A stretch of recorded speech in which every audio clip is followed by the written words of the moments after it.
So we have probably the things that you're going to hear today are more about the really down close to the ground logistics to bring our K3 back next week, and then we'll give you kind of a peek into where we're headed with metrics and looking into that period of time when we can actually get all of our kids back.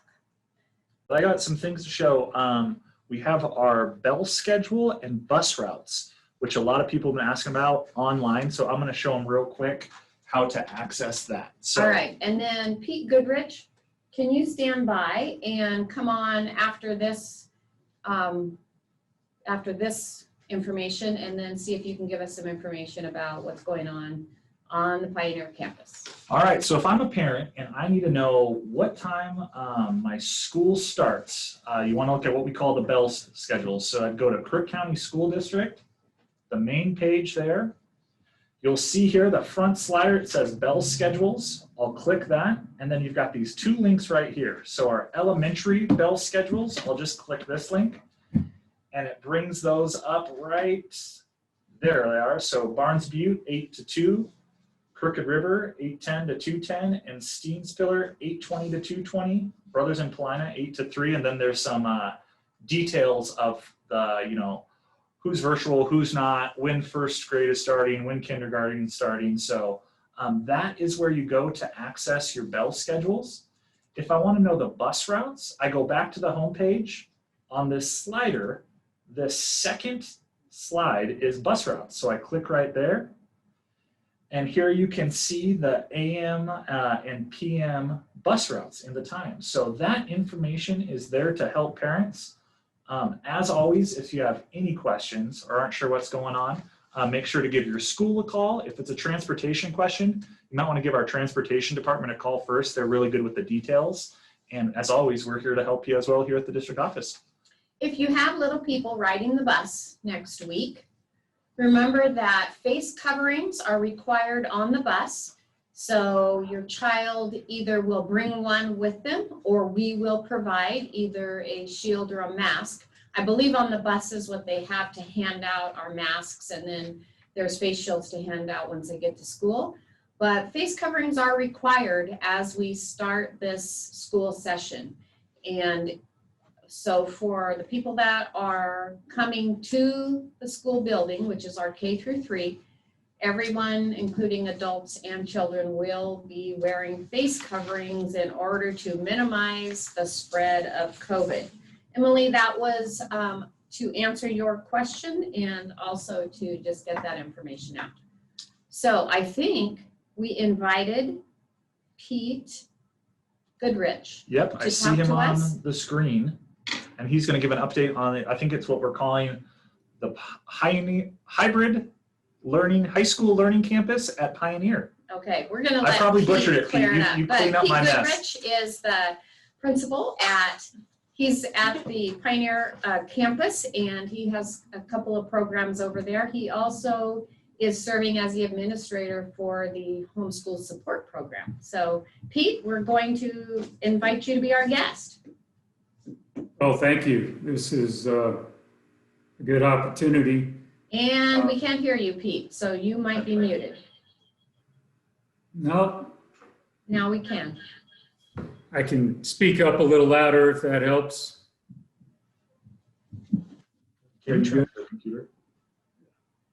I think you're good to go, Pete. Okay.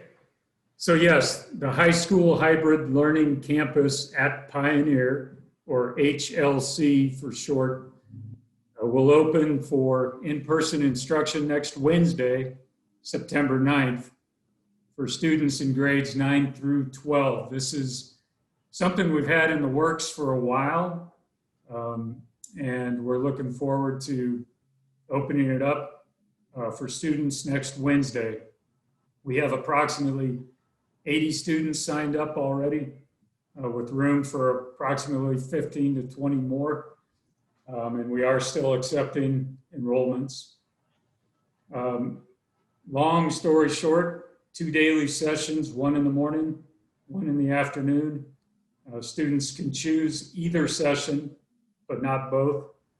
and they can come in for approximately 3 hours a day, get some in-person support from a teacher and other staff, and then spend the rest of their time offsite working on their credit recovery.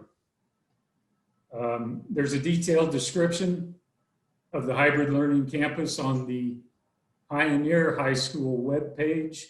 There's a link there that'll take you to a detailed explanation, including our daily schedule. We have bus transportation support. We have meals service support. It's going to be a pretty good gig for certain students who maybe aren't ready to be back in school full time, but who are really missing the classroom experience. Anything else you'd like me to address, Dr. No, Johnson? that's great. We are excited to have that opportunity for students, and we think that it could be great for students to bank up some credits and to get caught up if there's anything they need to get caught up on. So thanks, Pete, and we look forward to seeing how that rolls out.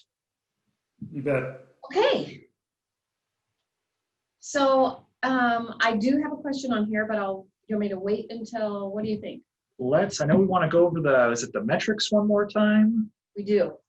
Do you have your PowerPoint from, I have it. I do have it. I have it up Okay. and ready to go. All right, so Kaylee, I'm not sure if that's how I pronounce your name, but we will come back and answer your question in just 1 minute. Okay. So we shared these metrics on, I believe on Tuesday, we did a video, and then we also shared them on, I think at a board meeting. So some of you may already seen these, but we like to give our weekly update of our metrics. Remember, these are the Oregon Department of Education and Oregon Health Authority put out these numbers every week, and this determines whether we can open or not. So for in-person instruction. So our kindergartners through 3rd grade, because we've had less than 30 cases per 100,000 for the last 3 weeks, and our test positivity rate has been below 5% in our county, we are able to bring back our kindergartners through 3rd graders, which will begin, the process will begin next Tuesday. And then with our 4th through 12th graders, the state has a different set of metrics. And to bring them back, we need 3 weeks in a row of less than 10 cases per 100,000. So in Kirk County, that only allows us to have 2 cases. We also need a county test positivity rate of less than 5% and a state positivity rate of less than 5%. And you can tell we've talked about this a lot because I have all these random numbers memorized. It's horrible. But you can see here we've met 2 weeks in a row for the high school, or sorry, for the grades 4 through 12. The next set of metrics should come out on Monday or Tuesday of next week. And that's when we'll be able to confirm and make an official announcement about whether or not we're able to open grades 4 through 12. So that's kind of what we're waiting on. We sent out a parent email last night that kind of explains the details of that. Our school board has came out and said they want to be able to open for all grades as soon as possible when we meet the metrics, and as soon as possible when we know that it's safe. So that's our goal, and we are so excited to try to make it happen. So what Kaylee is asking is, if a parent is uncomfortable and they want to wait a while and see how it goes, what kind of support do we have in place for that? We are definitely interested in supporting you whatever you need. And I know there's some parents that are feeling that way. Like, I just want to wait and see if people get sick or how this works. And so our principals are being really receptive, and our teachers being really accepting.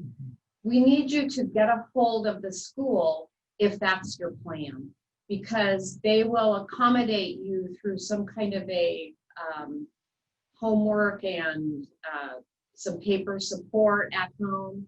And of course, we would prefer that you try to come, but we also totally get it that it's a concerning time. Okay, I'm not sure which school your child goes to, and I think probably getting a hold of that principal and letting them know what your desire Yeah. is. At the middle school, we offer a hybrid, and of course, the middle school's not open yet, but once we do get ready to open, we are going to offer a hybrid there. There's a hybrid available at the high school. We don't really have a hybrid at the elementary, but I do know that principals are working with parents to accommodate what it is that they need for their family. Yep, she says Kaylee's saying she's got a middle school and high schooler. So there's actually some options for you. So get a hold of Marcus Hayes at the middle school. He's the assistant principal there.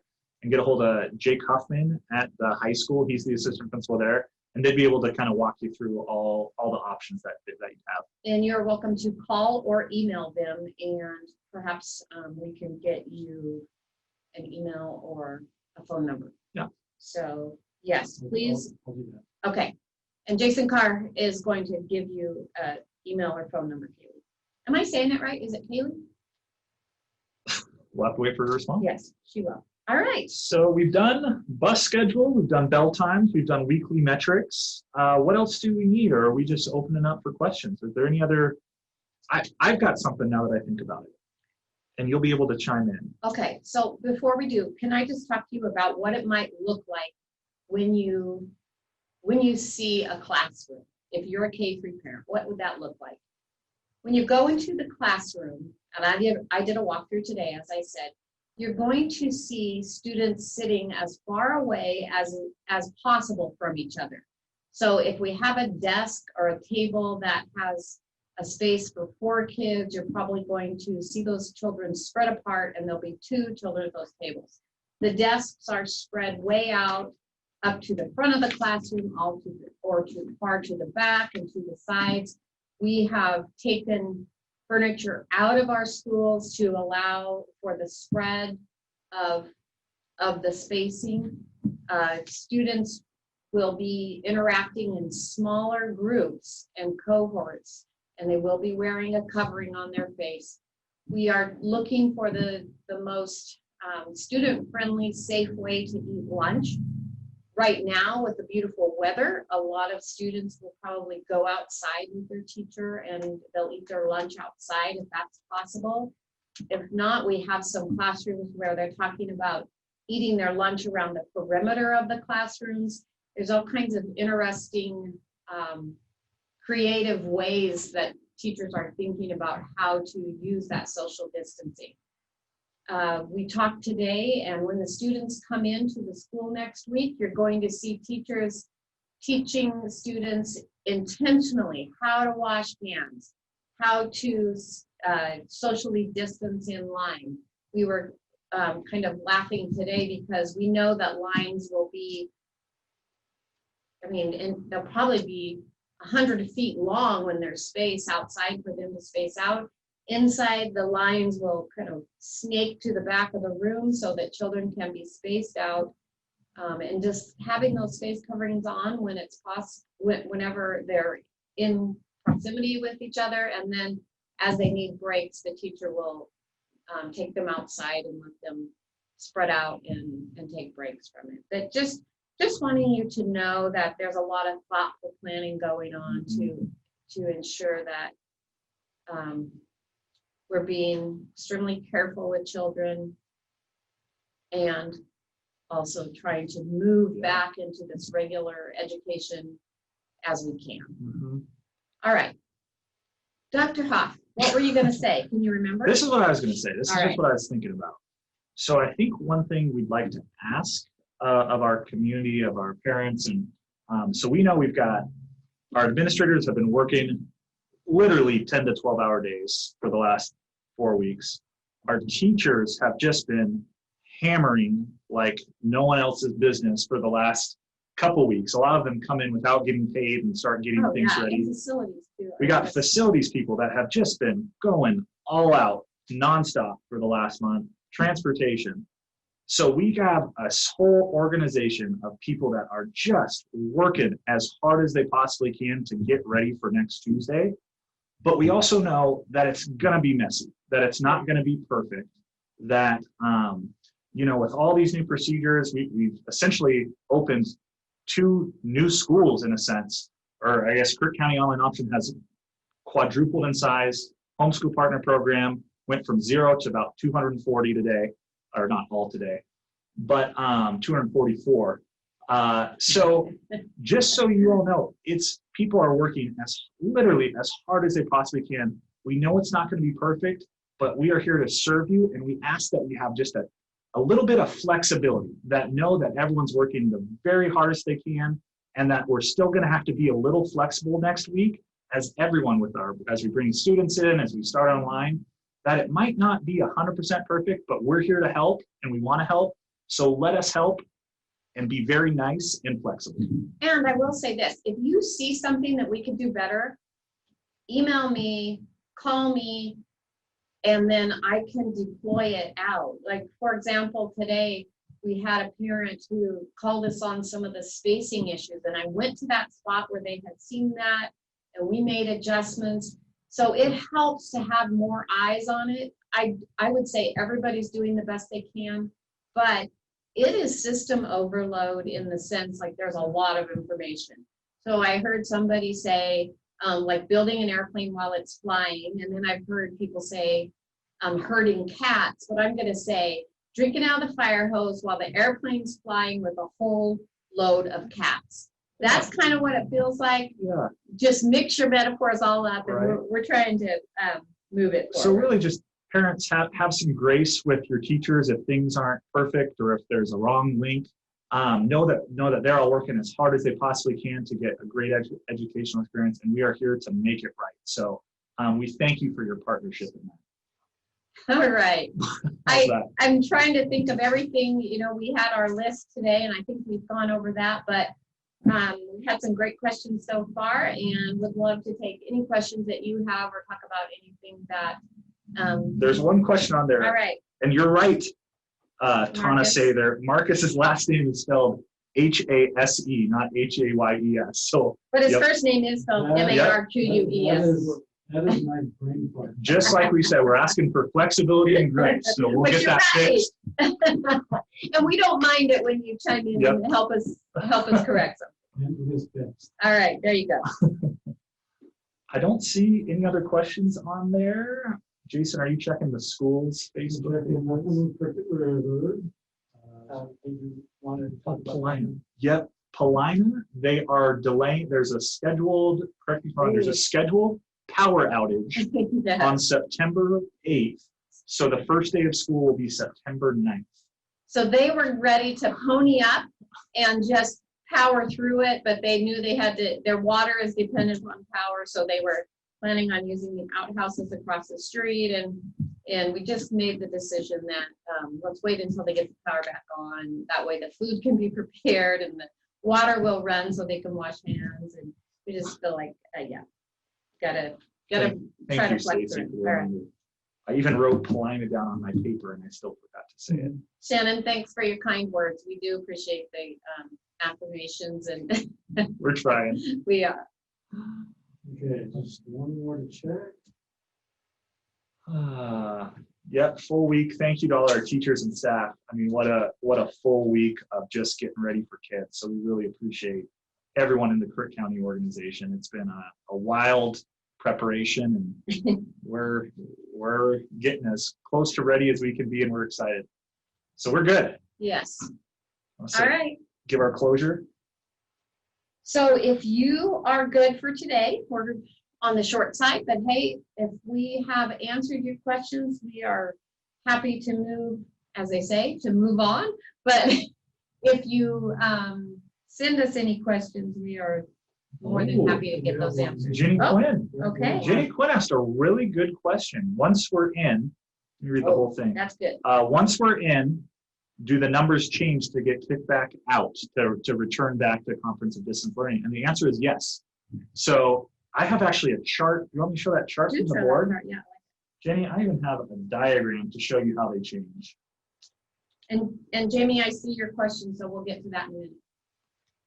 No puppets. Jason's trying to set me up for puppets. Oh no, we do have a little puppet picture for you at the end. Okay, It's not going to hurt you, Dr. a Hall. puppet picture. All right, Jenny, so here to answer your question.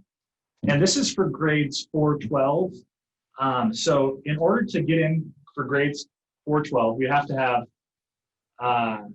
10 cases per 100,000. So in Crook County, we have to have less than 2 cases. We have to have less than 5% county positivity rate and 5% or less state positivity rate. And you have to meet that for 3 weeks. Once we're in, the metrics change and they become a lot less strict. So our metrics change to where you can have 30 or less cases per 100,000. So that means in Crook County, we could have 7.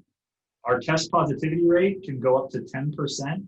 And we just have to have that for back-to-back weeks, or we just can't have that for consecutive back-to-back weeks. So Jenny, great question. The metrics do change once we get in. To say it simply, once you get in, it's actually, it's harder to get out. So. And the reason that is that way is not because, it means they don't care about the cases. What they're doing is trying to set up a cushion for parents and teachers so that there's some transition time. One of the things that we heard early was people don't want to just be out and then in and then out and in. So this eases that, and it just keeps you in the middle of the road once you get there. Should you have a terribly high spike, then we would transition back out. But it allows you to actually have more flexibility once you're in. So Jamie, it says, are the teachers still calling the students on the 8th? And I'm going to call on principals to answer that question. Are you talking about? So I know that kindergarten has called middle? and has scheduled conferences. I think Jamie's kids are yeah, K3, they're coming to school. And I believe, I know at the middle school, I believe they're calling families and getting those links out. Kimberly. Yes, I would love to answer that question. So our 4th and 5th grade families, 4th and 5th grade families at our drive-through open house sent work home for the students to do on Tuesday and Wednesday to allow the teachers then to call each individual family and make sure that they answer all of their questions, find out anything the parents want to share about their own student. And on top of that, they're going to be doing some class-wide virtual either Google Meets or Zoom lessons, and just really take those 2 days to really train the students and families as to what's going to be expected from them and what the schedule looks like. So they have work that was sent home. So if you were not able to come to our virtual open house, drive-through open house, please swing by our school. We have materials ready to send home with you. And yes, teachers have been trying to get a hold of every family. So if you have not heard from your teacher, would you please call our school, because the chances are we don't have the right information for you. So does that answer the question? Right. Question answered. For elementary, let me answer the middle. They are calling. I know they are doing what's called care calls, and they will be calling every single family. At the high school, I do not know. I believe so. I just sent a text to confirm, so we'll stay tuned. We'll get hang on there. We'll get the answer for you on that one. Yes, and then I wanted to answer Amy's question. Jim, there's a question, will staff be present at Steen's Pillar to direct students on where to go Tuesday?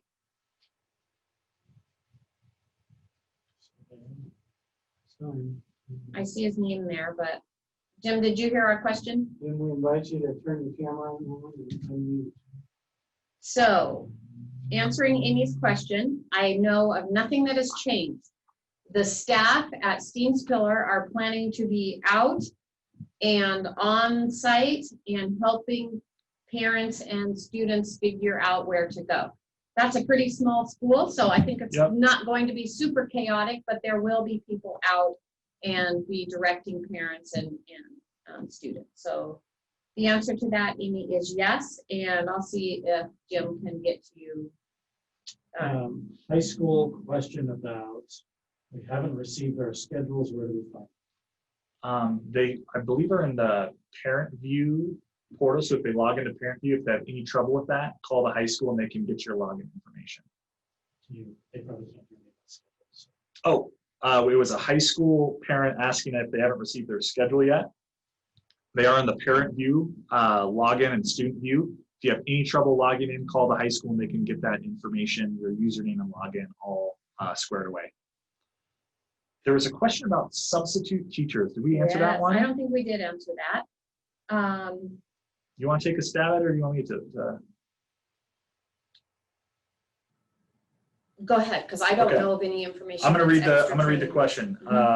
Is there anything to have to do a substitute? Will there be any extra training or information given if we need to come in person to school or do a Zoom? I believe HR is working with the ESD to make sure our substitute teachers know exactly the procedures, because obviously it may look different if you're on Zoom. So our HR department is aware of that and is working proactively. So Colin, we can connect with you individually to answer any questions, because I believe you're asking that as a substitute teacher. So yeah, they will be trained to make sure they know how to interact on Zoom and whatnot. Good question. That was a good question. We will see what we can do to set up some substitute training. And maybe it's already in process. I think it is, And actually. I'm just out of the loop. All All right. right. I think we got our questions. Thank you for that little flurry of questions. And we'll, we have your names on here too, so we can see if there's anything we need to get back to. All right. Labor Day week, Labor Yes, Day, right? It is Labor weekend. Day, yes. So, okay, Colleen, so thank you. We will tell Okay. our HR and we'll work on the substitute. Hoping to not have to have a substitute the first week, although I know that we have one that's supporting in one school, so, Sometimes it happens. but it's not COVID related, just so everybody's aware. So, all right, friends, thank you so much. We wish you a very nice weekend, and hopefully you can have some good family time. And we look forward to seeing our K through 3 on Tuesday, and we'll begin the online instruction for the other students, and then hopefully we are coming into a phase where we can actually start getting our kids back. So have a great weekend, and we appreciate you. Thank you. Bye.